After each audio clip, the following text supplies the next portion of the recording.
আচ্ছা, প্রিয় শিক্ষার্থীরা আসসালামু আলাইকুম। আলমগীর এডুকেশন হাবের পক্ষ থেকে সবাইকে স্বাগতম। আজকে আমরা উচ্চতর গণিতের অধ্যায় 7-এর টাইপভিত্তিক সিকিউ প্রশ্ন নিয়ে আলোচনা করব। তোমরা যদি ভিডিওটি মনোযোগ দিয়ে দেখো, আশা করা যায় অধ্যায় 7 নিয়ে আর কোনো সমস্যা থাকবে না। অধ্যায় 7-এ মাত্র 3টি টাইপ আছে। কয়টি টাইপ আছে? 3টি টাইপ। এর মধ্যে আমরা দুটি টাইপ আজকে আলোচনা করব, আর পরবর্তী পার্টে আরেকটি টাইপ নিয়ে আলোচনা করা হবে। তাহলে শুরু করা যাক। টাইপ 1 নম্বর দেখো লেখা আছে এন সংখ্যক পদের সমষ্টি নির্ণয়। কী নির্ণয়? এন সংখ্যক পদের কী নির্ণয়? সমষ্টি নির্ণয়। দেখো তোমরা 6 + 66 + 666 প্লাস ... প্লাস এন সংখ্যক পদের সমষ্টি নির্ণয় আমরা কীভাবে লিখব? এখন আমরা লিখব যে প্রথমে যেহেতু এন সংখ্যক পদের সমষ্টির ইংরেজি হচ্ছে সামেশন, তাহলে আমরা লিখব যে ধরি Sn = 6 + 66 + 666 প্লাস ... প্লাস n দেব। এখন প্রথমে আমরা কী করব? 6 কমন নেব, 1 + 11 + 111 প্লাস ... দিয়ে প্লাস n দেব, বা লিখবো এসএন, লিখবো এসএন কতটা থাকবে এখানে এনে, বা এসএন এই 6 ছিল গুণ, এদিকে কী আছে বলো তো? ভাগ। 1 + 11 + 111 প্লাস ... প্লাস হচ্ছে n। প্রিয় শিক্ষার্থীরা, যেহেতু এসএন সংখ্যক পদের সমষ্টি শেষে, তাই আমাদেরকে এটা গুণোত্তর 10 গুণোত্তর আকারে প্রকাশ করতে হবে। কয় গুণোত্তর? 10 গুণোত্তর আকারে প্রকাশ করার জন্য আমাদেরকে 9 দ্বারা গুণ করতে হবে। তাহলে 9 SN/6 = 9 1 + 11 + 111 প্লাস ... প্লাস কি n। তোমরা দেখো 9 কত হয়? 9 9 11 99 প্লাস 999 প্লাস ... প্লাস কি n। এখন দেখো অঙ্কটা কীভাবে করবো? এই যে 9 আছে, 9কে ভাঙো, 10 বিয়োগ 1 কত হয় বলো তো? 10 থেকে আপনাদের কত হয়? 9। আবার 100 বিয়োগ 1 কত হয়? 9। আবার প্লাস 1000 বিয়োগ 1 কত হয়? 9। প্লাস ... দিয়ে প্লাস কী দেবো? n দেবো। এখন এই nটা প্রথম পদে অ্যাপ্লাই করব, দ্বিতীয় পদে কী করব? অ্যাপ্লাই করব। দেখো সবাই এখানে যে 10 + 100 প্লাস 1000 প্লাস ... প্লাস n দেবো। তারপরে আমরা কী করবো? এই -1গুলো একদিকে করবো। তাহলে -1 + 1 + 1 প্লাস ... প্লাস কি n। দেখো তোমরা সবাই এখানে কী চিহ্ন আছে বলো তো? একই চিহ্ন আছে, মাইনাস। এখানে কী আছে? মাইনাস। তাই মাইনাস কমন নিলে কী হয়ে যায়? প্লাস হয়ে যায়। সমান এটা একটা গুণিত ধারা। এটা একটা কী ধারা? গুণিত ধারা। প্রথম পদ কত আছে? 10। তারপরে কত আছে? 100। এখন গুণিত ধারার ক্ষেত্রে সমষ্টির সূত্র আছে Sn = a r⁴n - 1/r-1। আর মানে হচ্ছে সাধারণ অনুপাত। অনুপাত মানে হচ্ছে দ্বিতীয় পদ ভাগ প্রথম পদ। দ্বিতীয় পদ হচ্ছে 100। 100কে 10 দ্বারা ভাগ করলে 10 হয়। আমরা প্রথমে প্রথম পদ লিখবো। দেখো এখানে আমরা লিখবো এটা যে প্রথম পদ হচ্ছে a মানে 10, সাধারণ অনুপাত। আমরা কত পেলাম? 10 পেলাম। 10 r⁴n সূত্রে n -1 আর r-1, তবে 10 - 1। আর এখানে কিন্তু কোনো বারে নেই, তারপরে এই মাইনাস চিহ্ন এখানে দেবো আর ওখানে n দেবো। এখন তখন লেখা যায় 10 লেখা যায় 10⁻n মাইনাস কি 1/9 লেখা যায়, -n লেখা যায়। শিক্ষার্থীরা তোমরা দেখো এখানে আমাদের যে কাজটা আছে, এই যে আমাদের এসএন বের করতে হবে। এসএনের সাথে কিন্তু 9 গুণ আছে, 6 কি আছে? ভাগ। এখন ভাগুল ঠিক আছে বলো? গুণ। এখন আমরা এটি করবো যে বা এসএন = 6 10⁻n - 1 আর এই 9টি নিচে আসবে, ঠিক আছে? নিচে আমরা দেখো, আমি তোমার দেখাচ্ছি আলাদা করে। 6/9 সেন ব্র্যাকেট দেবো, 9 - n। এখন দেখো এখানে ছয়াদশী কথা বলো তো, 10 × 10⁻n। আচ্ছা, এনের 10 থাকবে। ছয়াদশী কথা বলো, 6 × 60 60 10⁻n - 1, 9 কথা 9 9 81 আর -6n/9। এটা হচ্ছে অ্যান্সার। আমি আশা করি তোমরা ওটা বুঝতে পেরেছো।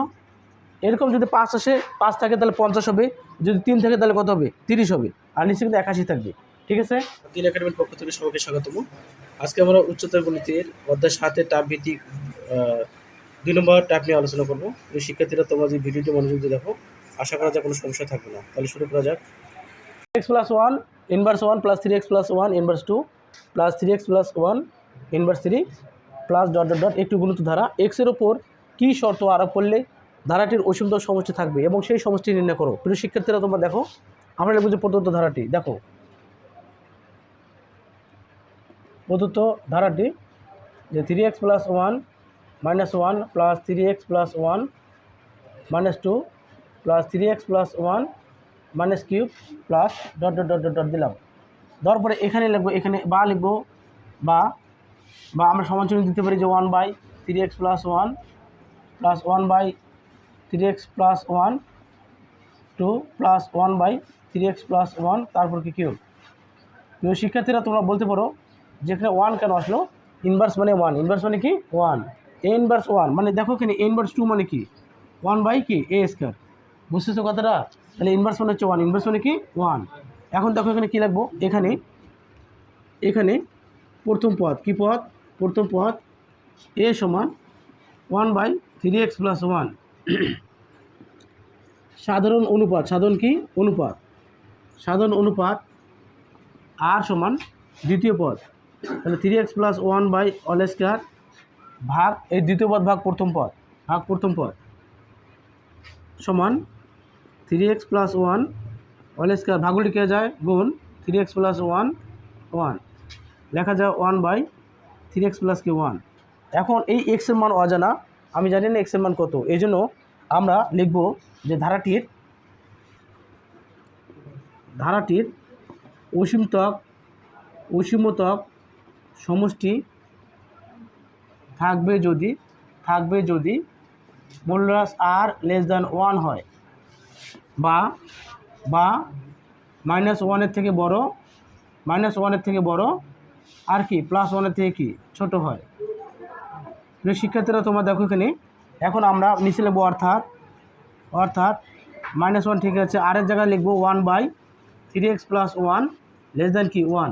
তোমাদেরকে অবশ্যই মনে রাখতে হবে এখানে অসমতা চিহ্ন দুটা, এটা একটা অসমতা চিহ্ন, এটা একটা অসমতা চিহ্ন, তাই আমরা এক্সের মান দুইটা পাবো। আর আমাদেরকে অবশ্যই মনে রাখতে হবে যে অসমতা চিহ্ন দুটি ক্ষেত্রে পরিবর্তন করা হয়, উভয় পক্ষকে -1 দ্বারা গুণ করা, আর একটা ভাগলটি কি হওয়া গুণ হওয়া। এখন আমরা একটা কথা লিখবো, এদিকে লিখতেছি আমি, নিচে লিখবো যে হয়, তোমরা নিচে লিখবা যে হয় -1 less than 1 by 3x plus 1, পাশে লিখবো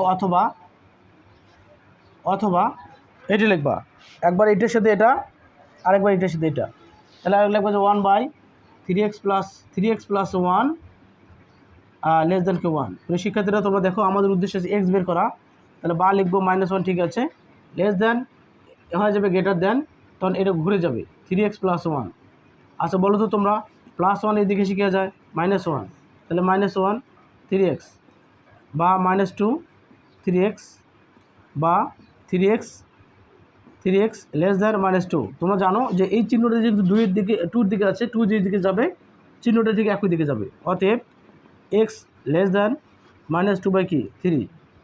এইখানে দেখো বা লিখবো যে 3x প্লাস 1 লেস দ্যান কী হয়ে যাবে গ্রেটার দ্যান, যেহেতু উল্টে দিলাম, বা 3x প্লাস 1 ওদিকে কী হয়ে যায় -1, 3x গ্রেটার দ্যান 0, অতএব x গ্রেটার দ্যান কি 0। নিচে লিখবা তোমরা অতএব নির্ণয় শর্ত হচ্ছে যে x লেস দ্যান -2/3 অথবা x গ্রেটার দ্যান কি 0। অতএব শিক্ষার্থীরা তোমরা দেখো অতএব ধারাটির অসীমতক সমষ্টি যে s infinity equal a by 1 minus কি r। আমরা এখানে এর মানটা বসাবো, এর মানটা কী ছিল 1 বাই 3x প্লাস 1 সমান 1 বাই 3x প্লাস 1 আর 1 মাইনাস 1 বাই 3x প্লাস 1, এটা ছিল আর এর মান। উপরে লব যা আছে তাই 3x প্লাস 1, আর এইখানে দেখো লসক হচ্ছে 3x প্লাস 1 আর 3x প্লাস 1 মাইনাস 1, যেহেতু লসক করলাম। আচ্ছা আমরা এখন কী করতে পারি দেখো এখানে তোমরা, আমরা এখন এটা করতে পারি যে 1 বাই 3x প্লাস 1 এটা থাকতেছে 3x আর 3x প্লাস কি 1, ভাগলটি কে যায় বলো তো গুণ হয়ে যায়, তাহলে 1 by 3x plus 1 into 3x plus 1 যাবে উপরে, 3x কোথা যাবে নিচে, এটা থেকে যে কাটা সমান 1 বাই 3x প্লাস 1 সমান 1 বাই 3x প্লাস 1, এটাই অ্যান্সার। আমি আশা করি তোমরা অঙ্কটা বুঝতে পেরেছো। আজকে আমরা শুধুমাত্র টাইপ 1 এবং 2 আলোচনা করলাম, পরবর্তী পার্টের টাইপ 3 দেখার আমন্ত্রণ জানিয়ে আজকে এ পর্যন্ত। আসসালামু আলাইকুম রহমতুল্লাহ।